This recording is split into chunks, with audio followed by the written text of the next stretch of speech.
Psalm 2, based on the ULT, Unfolding Word Literal Text, Overview. Psalm 2 is a royal and messianic psalm. It describes the rebellion of nations against Yahweh and his anointed king, God's sovereign response from heaven, the declaration of the Son's authority, a warning to rulers to submit, a blessing for those who trust in him. This psalm is frequently quoted in the New Testament, see Acts, Hebrews, and Revelation, and is understood as pointing ultimately to the Messiah, fulfilled in Jesus Christ. Background, traditionally attributed to David, see Acts for verse 25, are likely used at the coronation of a king in Israel. Historically, surrounding nations often resisted Israel's king. Prophetically, points forward to the ultimate king, the Messiah. Psalm 1 shows the contrast between the righteous and the wicked. Psalm 2 expands this theme to the global level, nations versus God's king. Verse 1: Why do the nations rage, and the peoples meditate on emptiness? Insight: the nations are restless and rebellious. Their plotting is empty, futile against God. Application: opposition to God may look powerful, but it is ultimately empty. Do not be intimidated by worldly rebellion. Verse 2: The kings of the earth set themselves against Yahweh and against his anointed. Insight: the rebellion is organized and intentional. The anointed, Hebrew, Messiah, refers to God's chosen king. Application: rejecting God often means rejecting his authority structure. Today, many resist Christ's lordship in subtle or open ways. Verse 3: Let us tear off their shackles, throw off their chains. Insight: they see God's rule as bondage, not blessing. Application: sin deceives us into thinking freedom is found in independence from God. True freedom is found in obedience. Verse 4: He who sits in the heavens laughs, the Lord mocks them.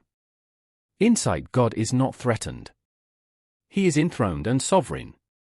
Application: when evil seems strong, remember, God is not anxious, rest in his sovereignty. Verse 5: Then he will speak to them in his anger. Insight: God's patience has limits. Judgment follows persistent rebellion. Application: do not mistake God's silence for approval, repent while there is time. Verse 6: Yet I have installed my king on Zion, my holy hill. Insight: God's plan stands firm. Zion, Jerusalem, symbolizes God's chosen place of rule. Application: God's purposes cannot be overturned, align yourself with his kingdom. Verse 7: You are my son, today I have fathered you. Insight: this is a royal declaration, ultimately fulfilled in Jesus, Hebrews 1 verse 5. Application: Jesus' authority comes from divine sonship, recognize him not just as teacher, but as God's son. Verse 8: Ask of me, and I will give you the nations. Insight: the Son inherits global authority. Application: Christ's kingdom is universal, our mission aligns with his global reign. Verse 9: You will break them with a rod of iron. Insight: the Messiah will judge with unbreakable authority. See Revelation 19 verse 15. Application: God is loving, but also just. Choose submission now rather than judgment later. Verse 10: Now therefore, kings, be wise. Insight: a warning, rulers must respond wisely. Application: wisdom begins with acknowledging God's authority.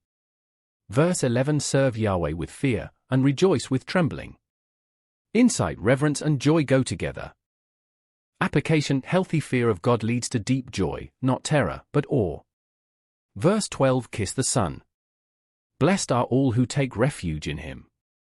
Insight: kiss symbolizes loyalty and submission. The psalm ends with blessing for those who trust. Application: you must choose, rebellion or refuge. Blessing belongs to those who trust in the Son. Final summary of Psalm 2. Psalm 2 teaches, human rebellion against God is universal but futile. God reigns sovereignly from heaven. He has established his Son as king. Judgment is certain for rebellion. Blessing is certain for those who take refuge in him. Psalm 1 ends with two paths. Psalm 2 reveals two kingdoms. The central question of Psalm 2 is,